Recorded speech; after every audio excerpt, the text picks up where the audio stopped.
Hello, welcome to Charu's kitchen. ഞാൻ ഇന്നിവിടെ തയ്യാറാക്കാൻ പോകുന്ന വിഭവം ഒരു ഫിഷ് പീരയാണ്. അതിനുവേണ്ടി ഞാൻ എടുത്തിരിക്കുന്നത് ഹമൂറാണ്. ഹമൂറിൻ്റെ മാംസം മാത്രം, അതായത് മുള്ളിൽ നിന്ന് നമ്മളത് മാംസം മാത്രമായിട്ട് എടുക്കണം. അതിനുശേഷം ഒരു ചെറിയൊരു തേങ്ങ ചിരകിയതുണ്ട്, അതെടുക്കണം. മഞ്ഞൾപ്പൊടി ആവശ്യത്തിന്, ഉലുവാപ്പൊടി, പുളി ഉപ്പിനകത്തിട്ട് കുതിർത്ത് എടുത്തേക്കുന്നതാണ്, ഉപ്പ്, അതുപോലെ പച്ചമുളക്, ആവശ്യത്തിന് എരി അനുസരിച്ച് 4-5 ചെറിയ 2 കഷ്ണം ഇഞ്ചി, ചെറിയ മതി, കറിവേപ്പില, ഒരു കഷ്ണം വെളുത്തുള്ളി, ഒരു ചെറിയ സവോളയും കുറച്ച് കൊച്ചുള്ളിയും. ഇത്രയും സാധനങ്ങളാണ് ഇതിന് ആവശ്യമുള്ളത്. അപ്പോൾ ഞാൻ ആ എടുത്തു വെച്ചിരുന്ന സാധനങ്ങളെല്ലാം, അതായത് വെളുത്തുള്ളി, സവോള, കൊച്ചുള്ളി, പച്ചമുളക്, ഇഞ്ചി, ഇതെല്ലാം ഞാനൊന്ന് ചെറുതായിട്ട് അരിഞ്ഞു വെച്ചിട്ടുണ്ട്. ഇനി അത് തേങ്ങയിലൊന്നിട്ടൊന്ന് ചതച്ചെടുക്കണം. അതിനുവേണ്ടി ഞാൻ ഇത് ചതച്ചുകൊണ്ട് വരട്ടെ. ഇഞ്ചി, ഉള്ളി, വെളുത്തുള്ളി, അങ്ങനെ പച്ചമുളക്, ആ സാധനങ്ങളെല്ലാം കൂടെ ഈ തേങ്ങയ്ക്കകത്ത് ഞാനിട്ട് കല്ല് വെച്ച് ഇടിച്ചെടുത്തു. ഇവിടെ ഇടിക്കുന്ന കല്ലുണ്ട്, അതേ വെച്ച് ഞാൻ ഇടിച്ച് റെഡിയാക്കി എടുത്തു. അതായത് മിക്സി ഇട്ട് നമ്മളിത് അരച്ചു കഴിഞ്ഞാൽ ഇത് ഫുള്ളായിട്ട് അരഞ്ഞു പോകും. അങ്ങനെ അരയരുത്, ജസ്റ്റ് എല്ലാം ഒന്ന് ചതയുകയേ ചെയ്യാവൂ. അപ്പോൾ എല്ലാ സാധനങ്ങളും തേങ്ങയോടൊപ്പം ചതച്ചു. അപ്പോൾ ഇനി എന്താണ് അടുത്തതെന്ന് ഞാൻ ചെയ്യാൻ പോകുന്നത്. ആദ്യം ഒരു ചട്ടിക്കകത്തോട്ട് ഈ സാധനങ്ങളെല്ലാം പൊടിച്ച് നന്നായിട്ട് ചേർത്ത് വെച്ചു. അതിനുശേഷം മീനിൻ്റെ കഷ്ണങ്ങൾ ഇട്ടു.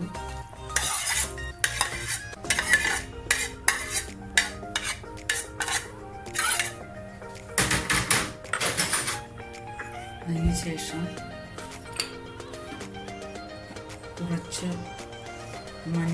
മഞ്ഞൾപ്പൊടിയൊക്കെ നല്ല മഞ്ഞൾപ്പൊടിയായിരുന്നു. ഞാൻ പറഞ്ഞില്ല, നേരത്തെ ഉണ്ടാക്കിയെടുത്തതാണ്. അതിനുശേഷം പുളി ഞാൻ ചെറിയ കുഞ്ഞ് കഷണങ്ങളാക്കി എടുത്തേക്കോ, എന്ന് വെച്ചാൽ അതിന് പുളി ഇറങ്ങാൻ എളുപ്പം അതാണ്. അപ്പം ഇതും കൂടി ഇട്ടതിന് ശേഷം നമ്മൾ കൈ കൊണ്ട് ഇത് ഒതുക്കിയെടുക്കണം. ഞാൻ പുളി കുതിർക്കാൻ വെച്ചപ്പോൾ തന്നെ അതിനോടൊപ്പം ഇച്ചിരി ഉപ്പൂടെ ചേർത്താണ് ഞാൻ വെച്ചേക്കുന്നത്. അതുകൊണ്ട് ഇത് നന്നായിട്ട് ഇതിനകത്ത് ഇളക്കണം. അതുകൊണ്ട് ഉപ്പ് നമുക്ക് ആവശ്യത്തിന് നോക്കിയിട്ട് ചേർത്താൽ മതി. പാകമായിട്ട് ഉപ്പുണ്ടോ എന്ന് നോക്കിയിട്ട് മാത്രം ചേർത്താൽ മതി. ഉപ്പ് കൂടിപ്പോയാൽ കൊള്ളത്തില്ല. അപ്പം ഇതിങ്ങനെ കുഴച്ച് കഴിഞ്ഞ് കുറച്ച് വെള്ളം കൂടെ ചേർത്ത് ശേഷം നമ്മൾ ആ പാത്രത്തിൽ ഉള്ള കുറച്ച് വെള്ളം, അതായത് ഇത് അരച്ച് വെച്ചേക്കുന്ന ഒരുപാട് വെള്ളം ചേർക്കരുത്, കുറച്ച് വെള്ളം കൂടെ ചേർത്ത്, ഒരുപാട് വെള്ളം ചേർക്കരുത് ഇതിനകത്ത്. അതായത് മീനിൽ നിന്ന് നമ്മൾ വെള്ളം ഇറങ്ങും, മീൻ കറിയൊന്നും വെക്കുന്നതല്ല. എന്നാൽ ശകലം വെള്ളം നമ്മൾ കഴുകുന്ന മീൻസ് പാത്രം അരച്ചു വെച്ചിരിക്കുന്ന അരപ്പിൻ്റെ അകത്തുനിന്നുള്ള വെള്ളം ചെറുതായിട്ട് കുറച്ച് ഒഴിച്ചിട്ട് നമ്മൾ നന്നായിട്ട് ഇളക്കി എടുക്കണം. അപ്പം ഇത് വേണം, ഇങ്ങനെ ഈ ലെവലിലാക്കി വയ്ക്കുക.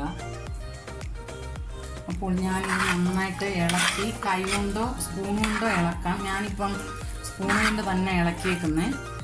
അതിനുശേഷം എല്ലാം ഇളക്കി കഴിഞ്ഞതിന് ശേഷം നമ്മൾ ഗ്യാസ് ഓൺ ചെയ്യണം. ഓൺ ചെയ്തിട്ട് ഇതൊന്ന് ഒരു പാത്രം വെച്ച് അടച്ചു വയ്ക്കണം. ഇതിനകത്ത് ഉലുവാപ്പൊടിയും കൂടെ ചേർക്കാനുണ്ട്. ഇത് വറുത്ത് പൊടിച്ച് വെച്ചേക്കുന്ന ഉലുവയാണ്, പക്ഷേ ഈ മീനൊന്ന് തിളച്ചതിന് ശേഷം ചേർത്താൽ മതി. ഞാനിത് തീ കത്തിച്ച് അടുപ്പത്ത് വെച്ച് കഴിഞ്ഞ് ഞാൻ നേരത്തെ നിങ്ങളോട് പറഞ്ഞിരുന്നല്ലോ, ഒരുപാട് വെള്ളം ചേർക്കരുത്. കാരണം ഇത് കറിയല്ല, ഇത് പീരയായതുകൊണ്ട് ഈ മീനിൽ നിന്ന് തേങ്ങയിൽ നിന്നൊക്കെ ചെറുതായിട്ട് വെള്ളം ഇറങ്ങാൻ തുടങ്ങും. അപ്പോൾ ചെറിയ തീയിൽ ഇത് ചൂടാവാൻ നമ്മൾ അനുവദിക്കുക. അപ്പോൾ ഇത് ചെറുതായിട്ട് തിളയ്ക്കാൻ തുടങ്ങി. ഇതൊരു പാത്രം അടപ്പ് വെച്ച് അടച്ചു വെക്കുന്നത് നല്ലതാണ്. അപ്പോൾ ഇത് തിളയ്ക്കാൻ തുടങ്ങി കഴിയുമ്പോൾ നമ്മൾ ഇതിനകത്തോട്ട് തിളച്ച് കഴിയുമ്പോൾ ആ ഉലുവ അത് വറുത്ത് പൊടിച്ച് വെച്ചേക്കുന്ന ഉലുവയാണ്. അതുകൊണ്ട് ഉലുവ പിന്നെയും ഒന്നും ചെയ്യണ്ട, അത് ഞാൻ വറുത്ത് പൊടിച്ച് കുപ്പിയിലിട്ട് വെച്ചേക്കുന്നതാണ്. അതുകൊണ്ട് പൊടിയായിട്ട് വെച്ചേക്കുന്നതുകൊണ്ട് അല്പം ചേർത്ത് കൊടുത്താൽ മാത്രം മതി. അത് ഒന്നുകൂടെ തിളക്കട്ടെ, അതിന് ശേഷം ഞാനത് ചേർത്ത് കൊടുക്കും. അപ്പോൾ ഇത് തിളയ്ക്കാൻ തുടങ്ങിയിട്ടുണ്ട്. ഞാൻ ഇതിനകത്തേക്ക് ശകലം ഉലുവ, ഒരു ചെറിയ സ്പൂൺ ഉലുവ ചേർത്ത് കൊടുക്കാം നമുക്ക്.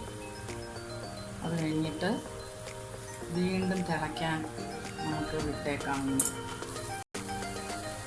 ഇത് നോക്കാം, അധികം നമ്മൾ വെള്ളം ചേർത്ത് കൊടുത്തില്ലെങ്കിലും അതിനകത്തുനിന്ന് നന്നായിട്ട് വെള്ളം ഇറങ്ങുന്നുണ്ട്. ഇത് അടച്ചു വെച്ച് കഴിയുമ്പോൾ കുറേയും കൂടെ വെള്ളം ഇറങ്ങും. അപ്പം ചെറുതായിട്ടൊന്ന് വേകാൻ വേണ്ടി നമ്മൾ ഇത് അടച്ചു വെക്കണം. ഒരു പാത്രം കൊണ്ട്, ഇതിന് പറ്റിയൊരു അടപ്പ് കൊണ്ട് നന്നായിട്ട് അടച്ചു വെച്ച് ചെറു തീയിലേ വേവിക്കാവൂ, അല്ലെങ്കിൽ അടുക്കി പിടിക്കും. ചട്ടി ആയതുകൊണ്ട് നമ്മളത് സൂക്ഷിക്കണം. ഒന്നാമത് ഗ്യാസില നമ്മൾ അടുപ്പത്ത് വയ്ക്കുന്നതെന്ന് പറഞ്ഞാൽ ചട്ടിക്ക് അങ്ങനെ കുഴപ്പം വരത്തില്ല. പക്ഷേ ഗ്യാസിലുള്ളതായതുകൊണ്ട്, ഗ്യാസ് വയ്ക്കുന്നതുകൊണ്ട് അതിനെ അടുക്കി പിടിക്കാൻ വളരെ സാധ്യത കൂടുതലാണ്. അതുപോലെ ഞാൻ മീൻ വെക്കുന്നത് എപ്പോഴും ചട്ടി തന്നെ വെക്കാനാണ് ഞാൻ പ്രിഫർ ചെയ്യുന്നത്. കാരണം ഈ പുളിയും ഇതൊക്കെ ഇറങ്ങി കഴിയുമ്പം നല്ലത് ചട്ടിയിൽ, മൺചട്ടിയിൽ വയ്ക്കുന്നതാണ് ഏറ്റവും നല്ലത്. മീൻ കറിയാണേലും മീൻ പീരയാണേലും ഞാനിങ്ങനെയാണ് വയ്ക്കുന്നത്. അപ്പം ഞാനിങ്ങനെ അടച്ചത് വെച്ച് വേവിച്ചേക്കുന്നതാണ്. ഇനി ഒരു 5-10 മിനിറ്റ്, 10 മിനിറ്റ് വേണ്ട, നമുക്ക് ഒന്ന് തുറന്ന് നോക്കണം. ഒരു 8 മിനിറ്റ് കൂടെ കഴിയുമ്പം ഒന്ന് തുറന്ന് നോക്കാം നമുക്ക് അതിൻ്റെ അവസ്ഥ എന്താണ്. ഇതൊരു 8 മിനിറ്റ് കഴിഞ്ഞിട്ടുണ്ട്. ഇപ്പോൾ ഞാനതൊന്ന് തുറന്ന് നോക്കി അടപ്പ്. അപ്പം മീൻ നന്നായിട്ട് വെന്തിട്ടുണ്ട്. പിന്നെ നല്ല ശകലം വെള്ളമുണ്ട്. എന്നാൽ ഈ സമയത്ത് നമ്മൾ ഉപ്പ് നോക്കണം. ഉപ്പ് നോക്കിയിട്ട് ആവശ്യത്തിന്, അപ്പോൾ ഞാൻ ഇതിനകത്ത് ഉപ്പുണ്ടോ എന്ന് നോക്കി ആവശ്യത്തിന് ശകലം ഉപ്പിൻ്റെ കുറവുണ്ടായിരുന്നു. ആവശ്യത്തിന് ഉപ്പൂടെ ചേർത്തിട്ട് വീണ്ടും ഞാനിത് പറ്റാൻ വേണ്ടി വെച്ചേക്കാണ്. അപ്പോൾ ഇത് ഏകദേശം നന്നായിട്ട് പറ്റി വരികയാണ്. ഒട്ടും വെള്ളം ഇതിനകത്തില്ല. ആ സമയത്ത് നമ്മളൊരു ശകലം വെളിച്ചെണ്ണ ഒഴിച്ചു കൊടുക്കണം. വെളിച്ചെണ്ണ ഒഴിച്ചു കൊടുത്തിട്ട് ഒന്നുകൂടെ എല്ലാം ഒന്ന് ഇളക്കി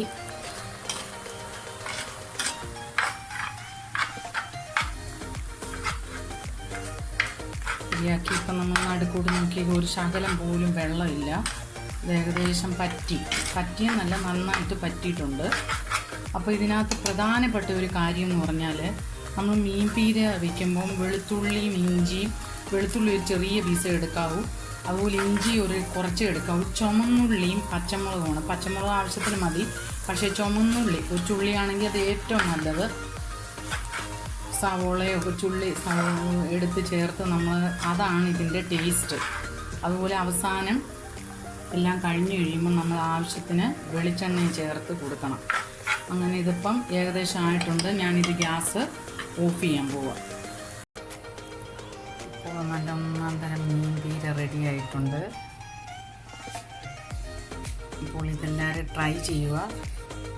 അതുപോലെ പുളി നമ്മൾ കണ്ടമാനം വാരി കറിക്ക് ചേർക്കുന്ന പോലെ ചേർക്കരുത് മീൻ പീരയ്ക്ക്.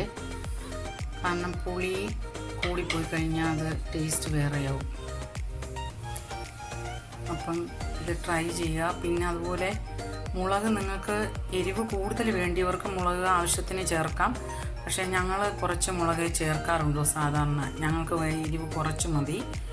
അപ്പോൾ പുളി അതുപോലെ ഇതിന് ഒരുപാട് ചേർക്കരുത്. ഈ നെയ്മീനോ അല്ലെങ്കിൽ ഹമ്മൂറോ അങ്ങനെ നല്ല മീനിൻ്റെ ഫ്ലഷ് മാത്രമേ നമ്മൾ എടുക്കുന്നുള്ളൂ.